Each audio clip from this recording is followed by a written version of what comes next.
बड़े सगीर की सरजमीन पर एक ऐसा फितना पैदा हुआ जिसने उम्मत मुसलमा के ईमान पर कारी ज़रब लगाई। ये फितना है कादियानियत और इसके तहत चलाया जाने वाला मिशन नूर। चिन्योट रबवा में हर साल एक तकरीब मुनक्किद की जाती है। इस तकरीब में वो कादियानी नौजवान जो बलोगत को पहुँचते हैं एक वक्त मुकर्रर करके अपने झूठे नबी से बैत करते हैं। अमीर तबका इंग्लैंड जाकर उसी दिन और वक्त पर मिर्जा के जानशी के सामने हाजिर होता है और बैत करता है। इसी को वो मिशन नूर कहते हैं।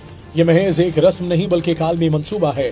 कादियानी मजहब दुनिया का वाहिद ऐसा मजहब है जिसके पास अपनी रियासत नहीं है। इनकी बरसों से कोशिश रही है कि किसी तरह एक जमीन का टुकड़ा हासिल किया जाए जहां इनका कानून चले और इनकी अपनी रियासत हो, बिल्कुल ऐसे ही जैसे यहूद के पास कभी रियासत नहीं थी लेकिन उन्होंने बाद में इसराइल बना लिया। मिर्जा गुलाम अहमद कादियानी ने ये फितना इस्तेमार के दौर में शुरू किया। अंग्रेज सरकार ने इसे मुसलमानों के जिहाद के जज्बे को खत्म करने के लिए परवान चढ़ाया। इसने खुद को पहले मुसला फिर महदी और आखिरकार नबी करार दिया। इसी एजेंडे को आगे बढ़ाने के लिए कादियानियों ने मिशन नूर कायम किया। इसका मकसद इस्लाम के नूर का दावा करके मुसलमानों को धोखे में डालना है। दिलचस्प और तशवीशनाक पहलू ये है कि पाकिस्तान की सियासत में भी मिशन नूर की इस्तिलाह सामने आई।